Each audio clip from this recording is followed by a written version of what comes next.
Okay, so some of you may have seen this disturbing video of the man being beaten by the Clackamas County Sheriff's deputy recently.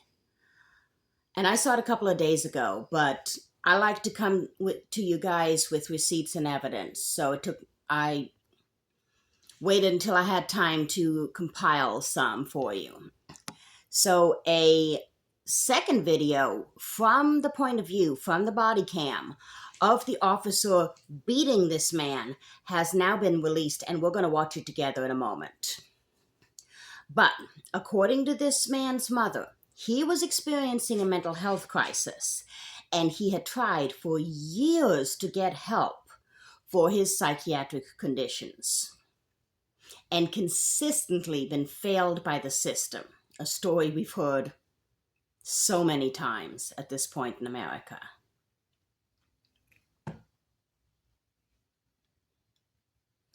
His mother says that calling the police felt like her final option for help. She didn't know what to do, but all they did was beat her son, Dakota Hadley, 30 years old.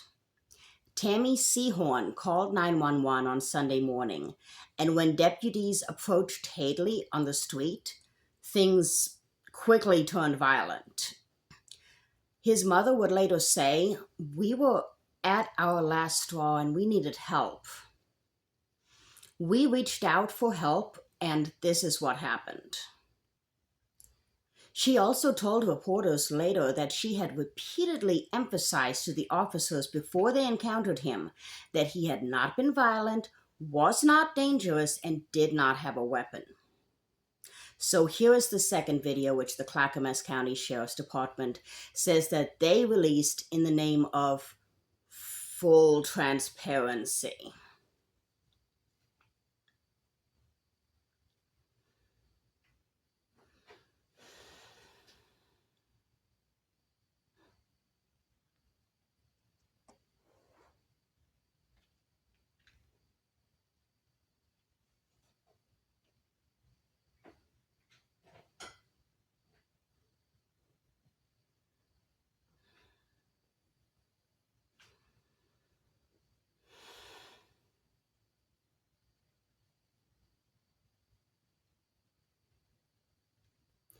So Clackamas County District Attorney's Office later charged Hadley with possession of an illicit substance that I can't name on social media and resisting arrest.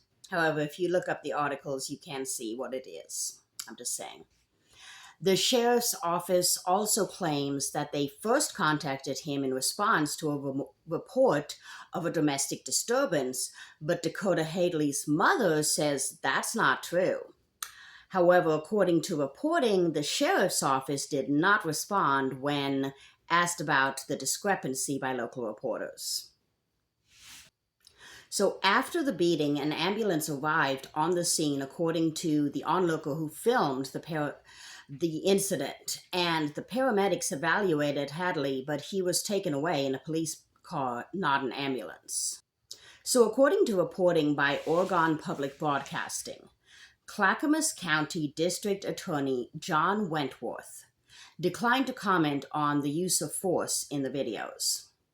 When asked whether Clark, Griffith, or Chapman, the officers involved in the incident, were under investigation for the incident, the Sheriff's Office Public Information Officer, John Wildhaber, I'm not sure, said all uses of force are reviewed in accordance with policy and are therefore part of the investigation. Wildhaber declined to say whether an internal affairs review is underway.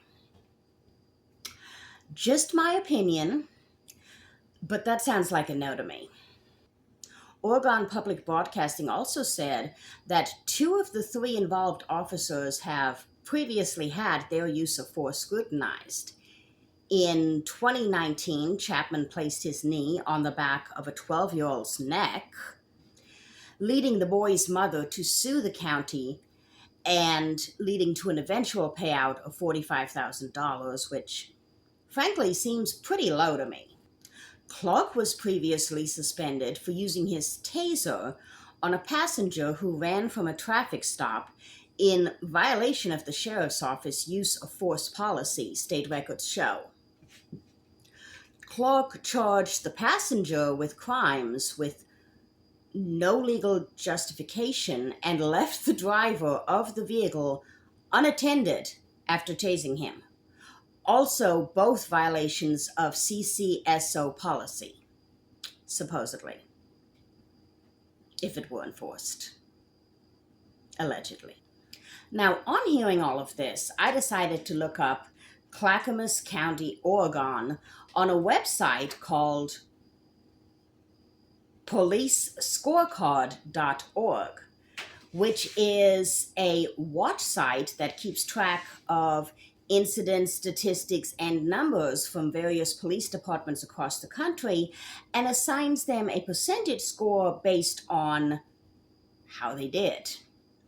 Now, we can see here that Clackamas County has a 42% score, a rather low rating, and let's see why. A few things caught my eye on this. So on this, lower numbers are worse.